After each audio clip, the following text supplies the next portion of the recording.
Had been kind of visiting around, went to the village for a while. We lived right over here at Seven Oaks Apartments. I don't know what brought it up, but we're like, why don't we just try the church right around the corner? So I know the pastor. I'd been on a mission trip with him before. Came one Sunday and knew that's where we wanted to be.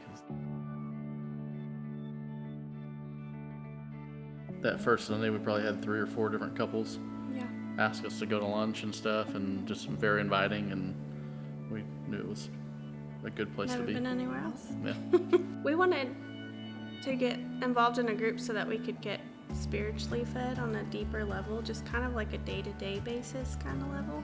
Having that close friendship and somebody you can just do life with, but like legitimately people to, hey, how was work today? Or how are things going this week? How can I pray for you? We just didn't have that closeness. We jumped into it. We watched some videos, and then everybody just started sharing their stories. Each couple shared their stories, and that, I think it just brought it to a really deep level, like, whoa, these people are kind of going through what we're going through. That's kind of what got us hooked. I think a lot of that too is because people were willing to be vulnerable. Right. And inside out, this is who I am.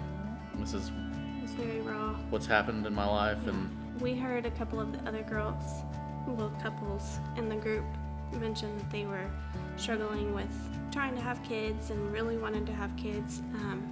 And we had felt that was something the Lord had laid on our hearts, and we had been praying that the Lord would bless us with that, and felt like we were really just kind of left in the dark. So it made me feel more comfortable with the people we were around, because it's like they get it. one, yeah, you felt like you got some really good friends pretty quickly.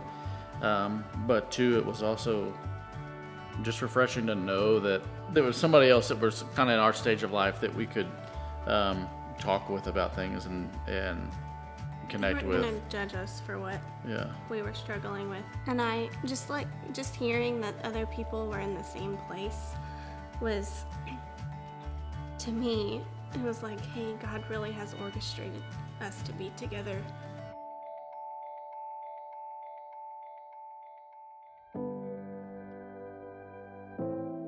Like we knew we were pregnant and got to announce it to, close family and then our home group, our friends and stuff as well. I was like, this is it, we're pregnant again. We didn't want to get too excited, but we were still excited, but we were grieving with another couple in our home group had lost a baby, and we knew that they had gone through it previously, and for me, I was just living in fear at that point. But our home group was very encouraging, like, no, it's not gonna happen to you, it's not gonna happen to you, you're gonna be okay, we trust the Lord in this.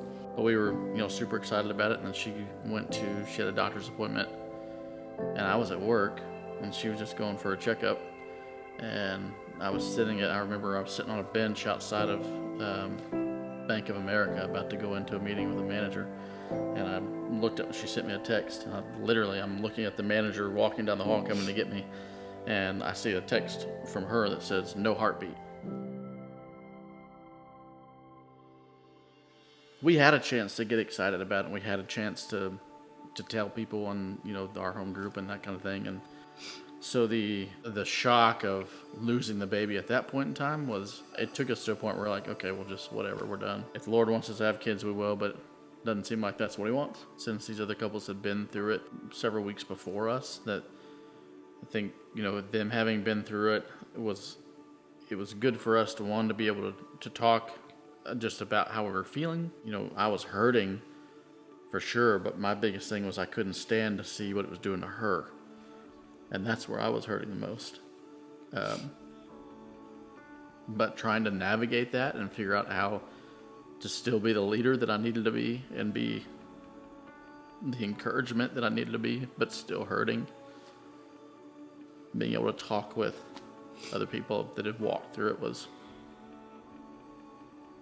a good thing.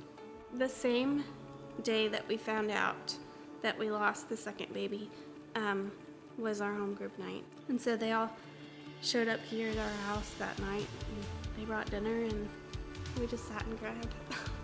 They were sitting there grieving with us, and because they were, when we told them we were pregnant, they were just as excited as we were.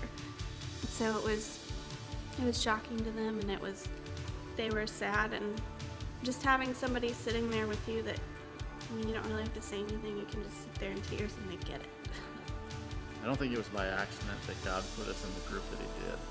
I don't know how we would have done it without our group. I mean, when we walked into it, we just wanted friends, and not knowing at all that we were about to get, our world was about to be turned upside down. Throughout the whole process, we had we knew we had people behind us, like from the being excited about the pregnancy, and then grieving about the second one, and then to being excited about what is to come now, and with the new pregnancy and with the baby on the way. And I think for me, it's been a key part of helping us carry through. And I think God put us into the group we were in specifically because He knew what we were going to go through, but He also knew what the other people were going to go through, and He knew that they needed what we needed as well. I mean, they were going to be hurting, and they needed someone else to walk alongside them that understood what they were going through.